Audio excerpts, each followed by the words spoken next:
Welcome back, everyone. No matter where you are, no matter what time it may be, I hope y'all are doing well out there. Tonight's encounters take us all over the place, from a rest stop soda machine to a quiet fence line of a water plant, to something hanging off a billboard, a strange voice on a desert highway, and even a church pavilion that should have been the safest place on earth. These are some, and I dare say, strange encounters. However odd or out of place they may be, I still believe they deserve to be told. But before we get started, I want to thank y'all for being here. I want to thank you for the continued kindness and support that you continue to give here on the channel. You are truly appreciated. Also, if you've had an encounter of your own and would like to share it here on the channel, be sure and reach out to me. Send me an email. I would love to hear from you. My email address will be linked in the description below this video. Now, everyone lock in, and let's begin. Grab a drink, lock your doors and windows, hit the lights, and let's get started. My name is Nolan. This encounter takes place in southern Ohio, off of I-71 at a rest area. I was the idiot who said I didn't need coffee and then got sleepy anyway. I pulled into the rest area by Jeffersonville, trucks stacked nose to tail. It was around 2:30 in the morning. The inside of the building smelled like bleach and those cinnamon roll things they never actually bake.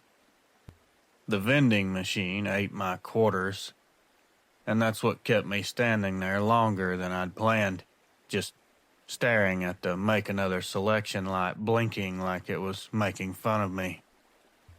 I heard this squeak sound out by the glass doors, like shoes on a gym floor, except it wasn't that. It was claws on the wet. Outside it was raining, that misty rain that gets stuck in your beard.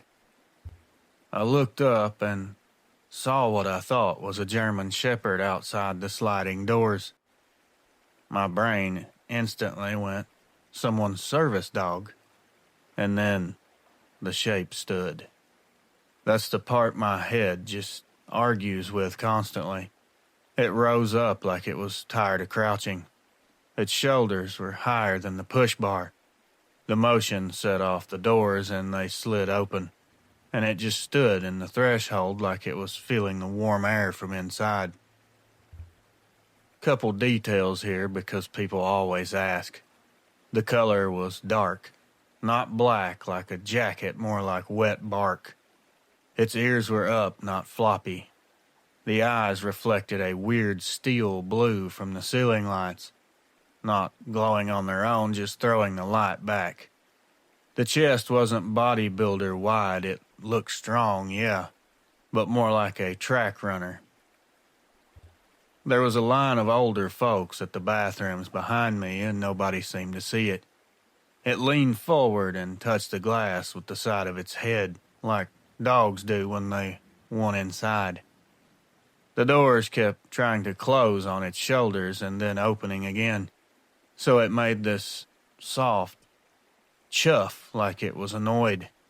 I kept thinking about my drink like an idiot, because that's what I was doing before my brain got scrambled. I can't even explain why I was thinking the way I was. Seeing this will definitely have a strange effect on you. It didn't try to come in fully. It stood there sniffing. It did this tilt, like it was checking out the entire room, and then it looked at the hand dryer like the noise bothered it. A pickup pulled under the awning and the headlights hit across the legs, digitigrade, like a dog's back legs if they were welded onto a person. It didn't have a tail that I saw. It turned smooth, and those claws ticked across the mat. You could hear it even over the rain. I waited till the doors finally shut and I could see my face in the glass. And that's when it hit me that if I left now, I'd have to walk right where it stood. So I hung around pretending to read the tourist brochures about antique malls and the world's largest basket. After maybe a minute, I went out with two truckers like we were a team. The parking lot felt hollow. It was quiet, in a way that I don't like.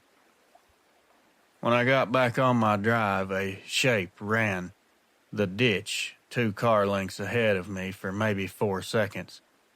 This wasn't fast like in a movie, more like it was keeping pace to look. It peeled off at a culvert and I didn't see it again. I got to my sister's place at dawn. I told her I almost got into a fight with a soda machine. I left out the rest. For 3 weeks after, I woke up at random times, sure something was standing outside listening to me sleep. Then I would stay awake the rest of the night listening to my refrigerator hum. Might be nothing, but the motion light popped a few nights and there weren't any cats or raccoons on the cameras, just a gray smear low to the ground like fog where the lens couldn't quite make out or focus on whatever it was. If you do share this, thank you. I appreciate the time and the effort to help people that are strangers to you. It's a very noble deed, and I appreciate it. Take care. Nolan. This encounter comes from an individual who goes by the name of Sherry from Attala County, Mississippi. Reels. My job is keeping the town's water tasting like water. People forget somebody watches it at night. It's me and the frogs. You do laps, check clarifiers, walk the perimeter, log the chlorine feed, listen for anything that sounds wrong. I bring a thermos of coffee and a bag of peanut butter crackers. That's my entire nightlife. Exciting, I know. This was in the early spring, the wind out of the south. A bit of lightning way off, but no rain yet. The chain-link fence rattled the way it does when a big rig passes on 12, except there was no trucks passing. I turned on my headlamp that way and saw fence diamonds moving on their own.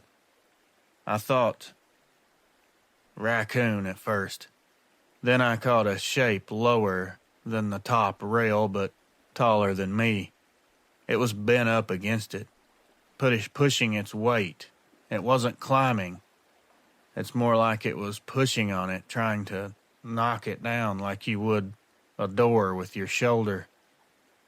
Here's where it got odd. Well, more odd. It sniffed through the mesh, and it was extremely loud, like the sound you get when you try to smell if milk's gone off. The face wasn't flat, muzzle like a shepherd, but the cheek fur looked all out of sorts, like it had rubbed raw spots. My light hit its eyes, and they had this yellow-green color to them that you'd see in a deer sometimes, except the pupils narrowed and moved. They almost tracked the light. When it blinked, the lid came up from the bottom halfway, then the top lid finished it. I don't know why that sticks with me, but it does. I started yelling, "Hey," like that's ever gonna help. It jerked, like it didn't expect me to speak. Then it did something that messed me up worse than growling would have. It put one hand through the mesh. Not a paw. A hand with long fingers, pads underneath, nails I won't call claws because claws feel like cat to me, and these were more like roofing nails, but darker. It raked slow across the inside of the fence like it could feel the vibrations. The clarifier skimmer clacked from behind me, and it cut its eyes in that direction. It was paying attention to the sound of the water. I swear to you, it moved along the fence, matching me while I walked on my side. This thing wasn't scared or nervous. Not that it was super aggressive, but it definitely put me in a state of panic. It was shadowing me every move I made. When I hit the gate, I got inside the little control building and watched from the window. It angled toward the settling basin and crouched right at the concrete lip, reached down, and tapped the water. Just the pads of 2 fingers I could see where the surface dimples spread. My brain keeps wanting to say it was curious like a child, and I hate myself for thinking that because then it stood up and you could see how wrong the proportions were. Its thighs were too long, calves like a spring. A siren kicked on for the chemical room because I tripped it, hitting every switch I own. That's when it moved fast. Straight line back to the far fence, one hand on the line post. Then it was gone along the ditch like the ground had a track made for it. The weird thing is it didn't seem to run or make steps. It was almost like it was floating, like a gliding motion. The next morning, the superintendent said a coyote probably pressed against the mesh. I went out and pointed at the height of the smear on the galvanized where something's shoulder pressed and left hair stuck to the fence. He wouldn't touch it. I bagged it because people like me bag things like this when we don't know what else to do. I set the bag in a lab fridge for a day. Then I started getting scared, thinking about who may show up or what may happen if I kept it. Then I threw it out. It just felt wrong of me to keep it. Since then, every time that skimmer clacks at night, I feel watched. I did put a chain through the gate, even though the latch is good. That doesn't help. But my hands like the motion anyway. Thanks, Reels. I know this wasn't a super exciting encounter, but it's what happened. Sherry. This next email, the subject line is blown tire on I-17, north of Black Canyon City, Arizona. My truck spits out weird problems on the hottest of days. The rear tire's sidewall peeled like a banana. I limped to the shoulder where the guardrail ends and there's that gravel slope down to nothing. It was late. I had the jack on the axle and the lug wrench halfway turned when some rocks slid down the slope like somebody nudged them with a boot. Now, I'm not a gun guy, never have been, but I had a tire iron. And when you're out there, a tire iron feels like a sword. I stood up and the slope looked empty. Then not empty. A shape like a coyote, drawn tall. Its head was too big for the neck. It jumped between manzanita so I could clock the full body. It kept dropping low and the ears would keep giving it away. I told myself it was 2 animals. Then it stood in the clear where the weeds thin out and I had to quit lying to myself. Its chest worked like a bellows. You could hear it even with semis whining on the grade. It did this sort of U-walk, wide, slow path that would put it behind me in about a minute if I didn't spin. I spun. It stopped. We did that 3 times. I got mad at myself for dancing with a silhouette, so I put my back to the bed, grabbed the half-mounted spare, and kept talking out loud like a moron. I see you. Don't be dumb. The voice helped me not drop the lugs. It made a noise. Now, I've heard coyotes, bobcats, mountain lions. This ain't it. This sounded like somebody practicing a word through a straw. 2 syllables like heh and ah, dry as cotton, loud but not a roar, not a howl, more like a test. It copied my hey. It wasn't perfect, but close enough to land, and I knew what it was doing. A pickup came in hot and blew past the pressure wave, rocked the truck on the jack. The shape flattened to the ground like cloth, then it sprung back up again. As soon as the spare hit the studs, I spun the nuts by hand and hit them with the iron and dropped the jack like it owed me money. When the tire took the weight, I jumped in and drove the rim a few feet before I remembered to grab the jack. I stopped long enough to yank it out and tossed it so hard it bounced off the tailgate and chipped some paint. In the mirror, it was running in the gravel's edge and cut sharp across the lane behind me when there was finally a break in traffic, like it was crossing to the median. This thing wasn't suicidal, it timed it perfect. The last I saw, it moved down the divider, swall, hunched over like a linebacker with a hurt rib. A trooper passed me a mile later going the other direction. I almost flagged him, but then I pictured explaining to him and watched him go. For 2 weeks after this, I kept that same tire iron behind my couch. Stupid, I know. Sometimes you need a solid thing close by when your brain replays a noise that should not exist. I have one more encounter, and I'll try to email you soon. Ephraim. I drive nights hauling produce from the distribution center. I was outside Gainesville, Florida, on 441. Anyone that knows 441 knows the billboards.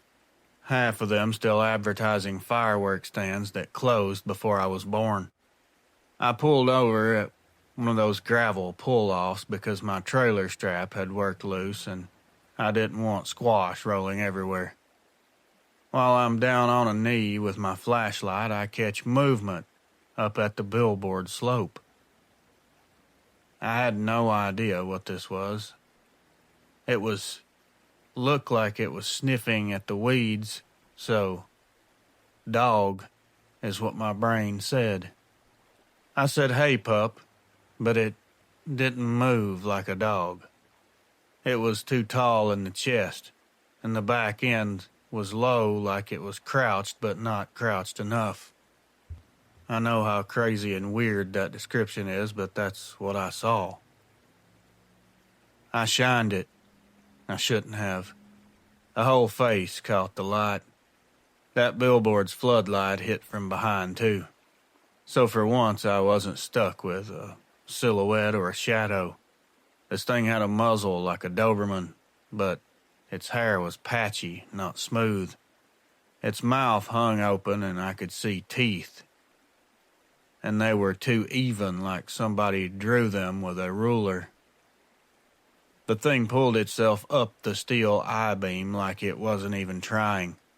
Its hand wrapped around the flange and you could hear its claws, I assume what was claws, digging into the metal. I froze up halfway between wanting to finish the strap and wanting to get in the cab. Then it leaned out, halfway sideways like a rock climber, and looked straight down at me. It was just holding there. I don't know what it was planning, if it was even planning anything. The strap ratchet clanked, and it cocked its head like it memorized the sound. I left the strap half done, climbed in the cab, and fired the truck. When the lights hit it full, I saw both knees bent backwards like a dog, but with way more length. It clung to that beam until I pulled back on the road. The last glimpse of it was it moving sideways behind the board like it was living up there. That's been almost 10 years. And now every time I see one of those old fireworks signs, I keep expecting to see a shape up top, hanging off like it was part of the structure. I rerouted down 301 more than once because of this. It took me a while to admit that it wasn't just my nerves. I was dodging billboards. This thing really messed me up. I'm not a very good rider, so I imagine this wasn't very hard hitting. But trust me, this really did a number on me. Thanks, Anonymous. Hey there, Reels. My name is Elaine, and I'm from Western Kentucky. Now, this didn't happen in deep woods. It was the picnic area but behind our little Baptist church. Summers, we'd have potlucks under the pavilion. This was late fall, though no one was around. Leaves were piled on the concrete pad. I went down there to check if the tarps needed tightening before winter hit. Dragging one corner tight, I heard the benches move and scrape. It was the wood sliding on cement. I thought maybe some kid was hiding down there smoking. It's happened before. I walked around and there was one of the tables shifted crooked, but it wasn't a person at all. I was hit with a smell. It wasn't garbage, it was wet dog mixed with a copperish tone, almost like blood or pennies. Something was crouched under the table with the bench tilted. At first glance, you would have thought for sure that a huge dog was stuck under there. Its shoulders cleared the seat back and the head turned sideways like it didn't fit right. It was too big. Its eyes were a sharp yellow. They weren't glowing, they were just sharp. That's the only way I can put it. I whispered under my breath like an idiot, and the thing eased out, using its hands on the concrete. It did have hands on its front legs, not paws.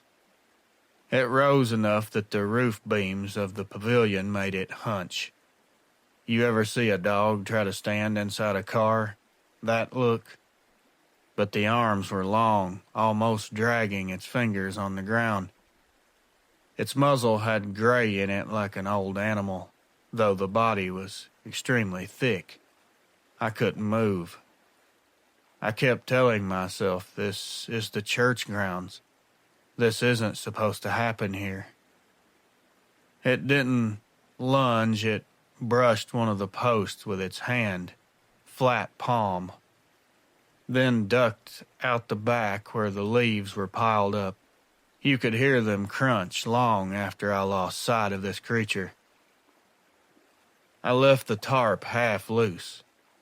The pastor asked why I didn't finish, and I just said the wind picked up. Every Sunday since, when I sit in service, I can see the picnic shelter out the stained glass. I just hope that that was a freak accident, that I was at the wrong place at the wrong time. I really hope that that thing's not still waiting for the day we all gather out there. You would never think to see one of these things near a church. If they're evil, which I'm not sure how I feel about that, but if they are, as so many claim, how can they pop up at random near or even inside of churches? I really don't even know what to think anymore. Thanks, Reels.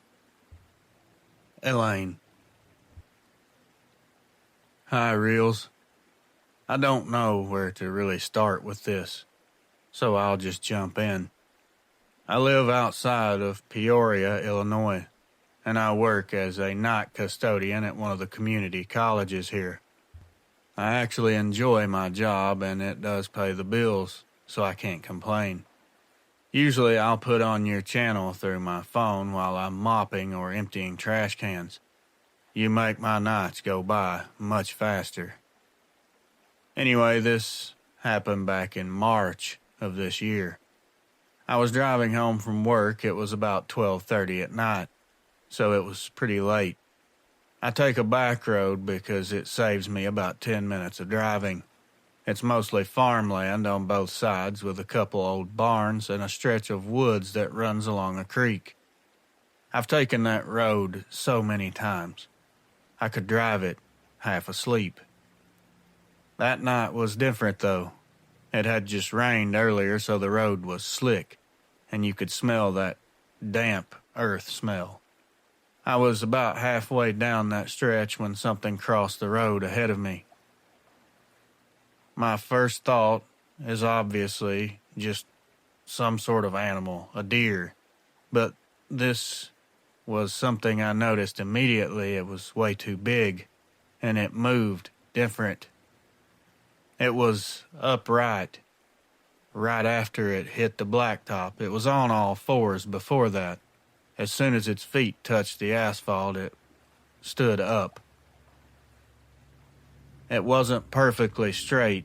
It was kind of hunched forward, but definitely on two legs.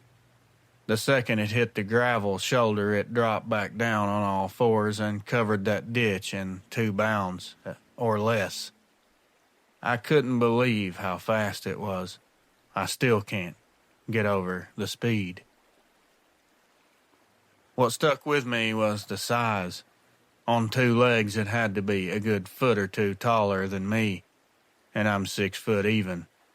Its arms, or maybe front legs, I don't even know what to call them, were long enough that when it went down on all fours, they didn't look out of place. They were just made for that. Its back was broad like a linebacker, and its head was nothing like a bear or a person. It looked like a wolf, but the muzzle seemed shorter, if that makes sense. I only saw it for maybe 2 or 3 seconds tops, but my stomach dropped when I realized what I was looking at. I didn't dare stop the car. I just kept rolling. My hands were locked like a vice on the steering wheel the rest of the way home. I remember my heart rate was dangerously high and didn't slow down for at least an hour after I got back. I borderline had a panic attack. I've seen plenty of coyotes, deer, and bobcat, you name it, bears even. But this wasn't a normal animal, I can tell you that now. These things are something else. I don't think they're just regular living, breathing creatures. They have an aura about them. Something isn't right. Since that, I don't take that road anymore. I go the long way around. My wife thinks I'm being dramatic, but I can't shake it. Just the way it could move from all fours to upright so quickly. The way it ran and the speed. I don't care what anybody says. These things are definitely real. I don't know what they are, or how they came to be, or if they've been here the whole time, we just didn't know it.